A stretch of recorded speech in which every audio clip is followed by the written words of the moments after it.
As a foreign minister of an SCO member state, Mr. Bhutto Zardari was treated accordingly. As a promoter, justifier, and I'm sorry to say spokesperson of a terrorism industry, which is the mainstay of Pakistan. How Pakistan, the mainland Pakistan, gave a step brotherly treatment to the POK, Kashmiris in POK. One, and second, they systematically destroyed the existing indigenous Hindu people there. We have one side living prosperously and the other side is, struggling. There is no government, there is no proper school, there is no proper education to the children, there is no hospital, there is no first aid facility, and there are no roads. No, very true. In fact, I'm sure you will put it up on the map as well when the news comes up. If you notice the map, it is right across, not the traditional areas where, we have had issues in the past. So it is an area which... Issue would mean terrorist issue? Not only terrorist issue, ambushes, or it's not a kind of a hot zone. Mm-hmm. So it's a zone which is on the bordering the Mughal road, right from a place called Sangam, where the point is north of Shakargarh. We call it the Shakargarh Bulge. So from north of Shakargarh Bulge, it is going towards Srinagar and west of Srinagar, but it is most across the Mughal road. So it's a very interesting area warning that has been given, and I do not want to think it has anything to do with any operation as such. I think it is more to do with any exercise as such. So most probably it is an exercise area because I was stationed in Pathankot, and I was in the Air Force we call it the flight commander who is in charge of the operation. So I have been there, and in this area we have done a lot of exercise. So it is most probably, I feel, is a peacetime exercise. So that is never the game. The problem is whenever we give out an area warning, whether it is for missile firing in the Bay of Bengal, or some exercise in the central India, or some exercise in the southern tip of our country, they go on to some kind of a overdrive and they imagine a lot, and I'll tell you why. The reason for existence of Pakistani Fauj are only two. The problems which has been self-created in the Kashmir, and B is the rise of Indian armed forces. So both are looked at as a threat towards Pakistan, whereas we know, anyone who reads history will know, anyone who understands the global situation currently will know that India has a more formidable enemy as China rather than Pakistan. So Pakistan, though is an enemy, is not a formidable enemy, and he knows it. So we are not preparing for Pakistan. It is just that since our preparation is good, Pakistan does get taken care in the side as a side dish. So that way, I don't know, every time they go on the overdrive. In that area, maybe it is the first time. But area warning for exercises we give out very regularly. Okay. In fact, in that particular band, we have done many times an exercise, and it is published as something called a NOTAM, notice to. So to say that even for Indian civilian flights, we say okay, from this time to this time, even Indian civilian flights cannot fly there because Air Force is exercising there. So that comes out, I mean, as a routine. And this time of the year, just before monsoon comes into the foothills, we do have an exercise which is an annual affair.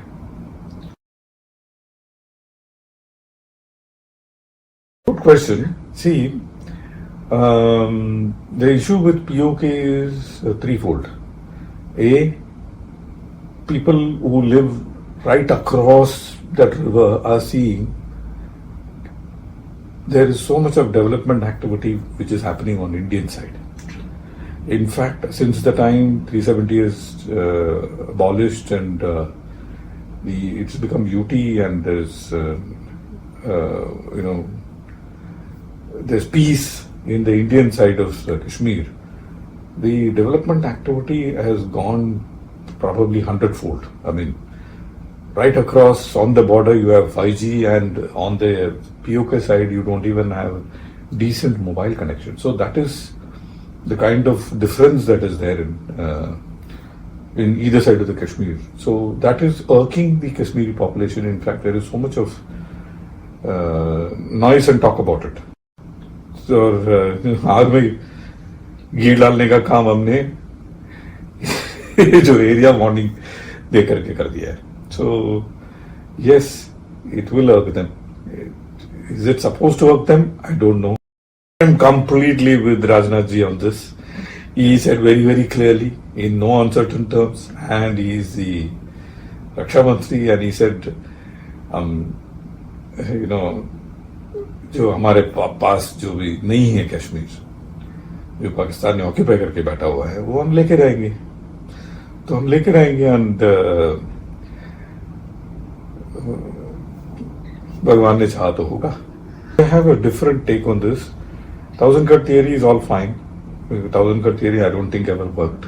It was more of a, Ziaul Huq's talk in the air, because they couldn't even scratch us. But 1000 cut, if you're talking about 1000 cut, it has to be 1000 cut on India.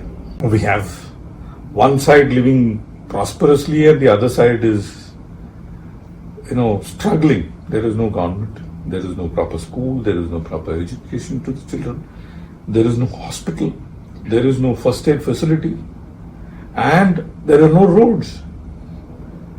Come winters, they suffer because of snow, especially towards Neelam Valley area. Come summers, they suffer because there is no water there. And when it starts raining, it rains torrentially. So they're using Kashmir, that is their side of Kashmir, but they're not looking after the population there, and the population is today feeling alienated from the mainland Pakistan.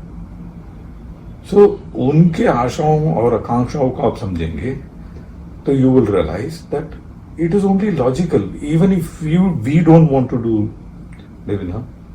It is a natural, logical progression of things that those people in that area would want to merge with more prosperous brothers. Brother who got married, went across the river, is today multimillionaire, and brother this side is pauper who's एक खाने का मोहताज के लिए एक वक्त का खाना नहीं मिल रहा. Today is how Pakistan, the mainland Pakistan, sort of gave a step brotherly treatment to the POK, Kashmiris in POK. One, and second, they systematically destroyed the existing indigenous Hindu people there. True. Go to Muzaffarabad. There are 7 temples which is lying in ruins today. There was one full gully which had only Hindu population, and today there are none. I agree that over a period of time those Hindus may have either converted or left for mainland for whatever reason. But those Prachin temples, those temples from thousands of years before. आपका धरोहर है वो. It is your pride. If not from the religious angle, at least from the angle of history. Pakistan failed to preserve it. So all this is people who were, the indigenous people today, there feel, what I'm echoing is what they are feeling today. See, the SARP VINASH is firstly not the exercise that first of its kind, that we must understand. The aim of SARP VINASH was to find out the hideouts of the terrorist elements, and it's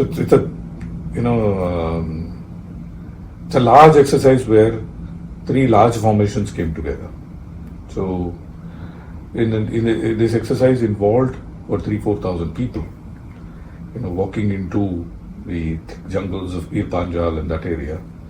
Because what the suspicion was that these people are getting some kind of support from somewhere. So, say for example, I go out for trekking.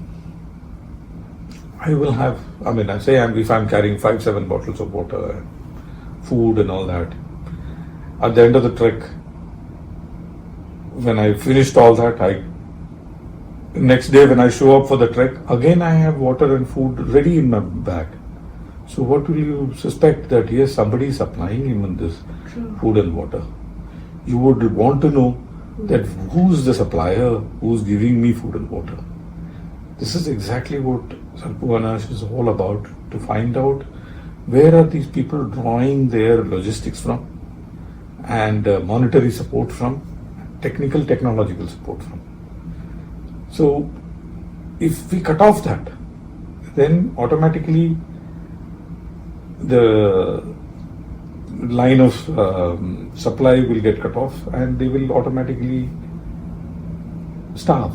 Starve as in not physically starve, they will starve of all the support. Funding and support, support, whatever they're getting. So lots of terrorists were also killed. I don't want to say the word lots. 68, which is smaller, it's not a big number, actually speaking. Yeah, actually in one of the operations, AR did kill 72 terrorists in one day, so comparatively it's less. Yeah. And all 72 were 72, so... Yeah. So 68 is not a big number. Actually, I don't want to look at it numerically. And why I say this is because every loss of life is not good for humanity if you look at it from a humanitarian perspective. But then,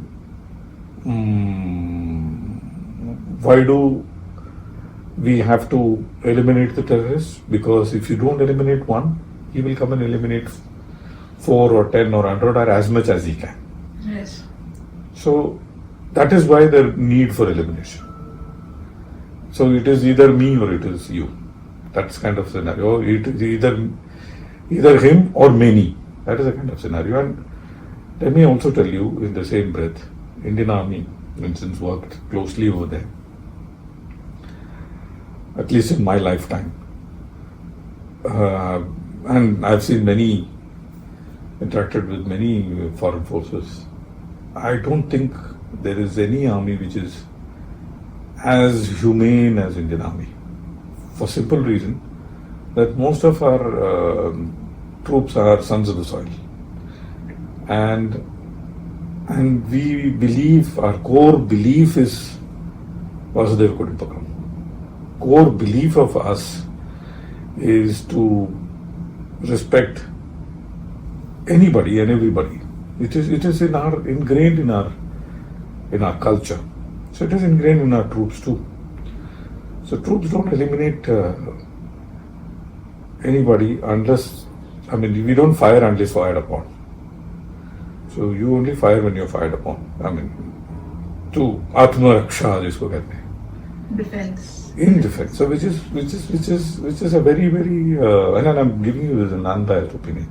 Yeah. It's a very important thing to understand that Indian Armed Forces is one of the best, and when it comes to Treating people. not only treating people, having a humanitarian approach to the conflict.